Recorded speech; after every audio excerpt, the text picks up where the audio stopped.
విద్యుత్ sub station ప్రారంభోత్సవంతో 4 గ్రామాల రైతుల కలలు నెరవేరాయని ఎమ్మెల్యే గండ్ర సత్యనారాయణరావు అన్నారు. జయశంకర్ భూపాలపల్లి జిల్లా చిట్యాల మండలం ఒడితల నేనపాక గ్రామంలో నూతనంగా నిర్మించిన విద్యుత్ సబ్ స్టేషన్ అలాగే విద్యుత్ ఉపకేంద్రాన్ని ప్రారంభించారు. ఈ సందర్భంగా మాట్లాడుతూ విద్యుత్ సబ్ స్టేషన్ ఉపకేంద్రం ద్వారా వరకోలుపల్లి, కుమ్మరిపల్లె, చైనుపాక, నైనుపాక గ్రామాలకు విద్యుత్ ద్వారా మోటార్లు కాలకుండా ఇలాంటి అవసరాల కోసం నాణ్యమైన కోతలు లేని విద్యుత్ అందించడమే ప్రభుత్వ లక్ష్యమన్నారు.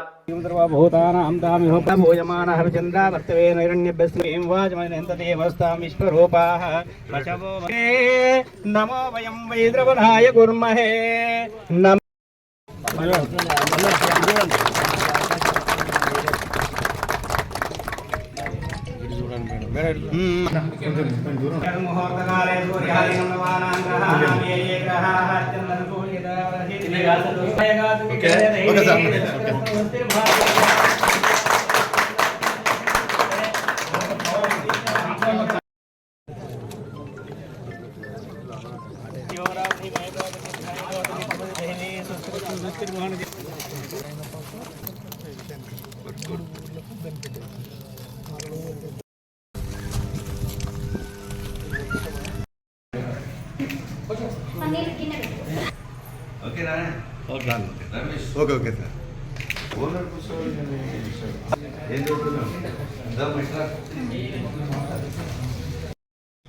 నైన్పాక సబ్ స్టేషన్, ఒడితల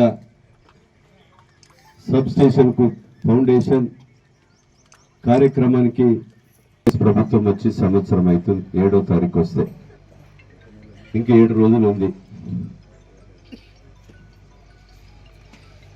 ఈ రోజు నుంచి 9 రోజులు విజయోత్సవ సభలు ఈ ప్రభుత్వం ఏం చేసింది,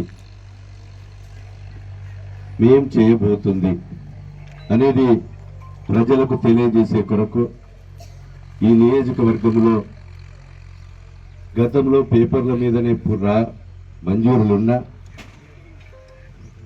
గత ప్రభుత్వం మిగులు రాష్ట్రాన్ని 7 లక్షల కోట్ల అప్పు చేసిన ఆ అప్పుకు నెలకు 10,000 కోట్లు మిత్తి కడుతూ సుమారు 63,000 కోట్లు మిత్తి కట్టి ఈరోజు ఈ ప్రభుత్వం ఇచ్చిన మాట ఏదైతే ఉందో సంక్షేమ పథకాలు మేము ప్రమాణ స్వీకారం చేసిన 7వ తారీఖు రోజున మా ఆడబిడ్డలందరికీ రాష్ట్రంలో ఉచితంగా బస్సు ప్రయాణం కల్పించింది రేవంత్ రెడ్డి గారి నాయకత్వంలోని సందర్భంగా తెలియజేస్తున్నాం.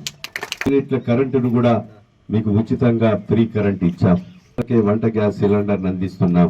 రూపాయలతో ఉన్న ఆరోగ్యశ్రీని పేదలకందరికి కూడా 10 లక్షల రూపాయల వరకు పెంచి ఈ రాష్ట్రంలో ఎక్కడ హాస్పిటల్ పోయినా 10 లక్షల వరకు ఉచితంగా వైద్యము అందించింది ఈ ప్రభుత్వం అని సందర్భంగా తెలియజేస్తున్నాం. అయితే ఇచ్చి చదువుకున్న బిడ్డలకు ఉద్యోగాలు ఇవ్వాలని చెప్పినామో 53,000 ఉద్యోగాలు ఈ 10 నెలల కాలంలో నింపాం.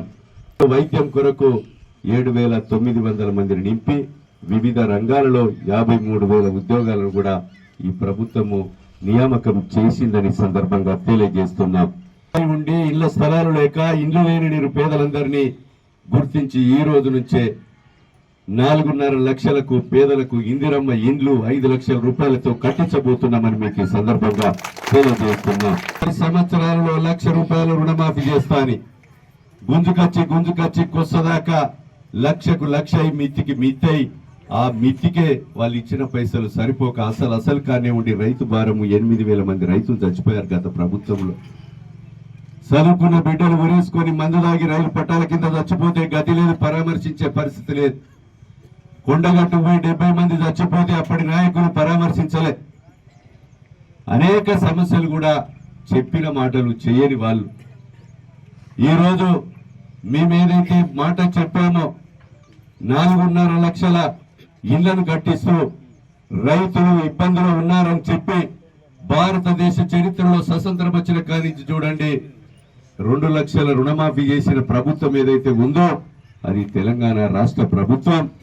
ఈ రోజు ఇక్కడ కరెంటు సబ్స్టేషన్ ఇవ్వడం వల్ల జడల్పేట మీద పడే లోడు తగ్గి ఈ రోజు నవాబ్పేట కింద పాత గ్రామ పంచాయతీ వరికోలుపల్లి, కుమ్మరిపల్లి, చైనుపాకకు మీకు కరెంటు రైతుల కొరకు మీరు ఫ్రీగా 24 గంటలు కరెంటు ఇస్తూ గృహ వసతి కొరకు కూడా ట్రిప్ కాకుండా ఉండేందుకే ఈ సబ్ స్టేషన్ ఇక్కడిచ్చి ఉడతలలో ఫౌండేషన్ వేసి నవాపేటలో కూడా 6వ తారీఖు రోజున ఇంకో సబ్ స్టేషన్ కూడా శంకుస్థాపన చేయబోతున్నామని సందర్భంగా తెలియజేస్తున్నాం.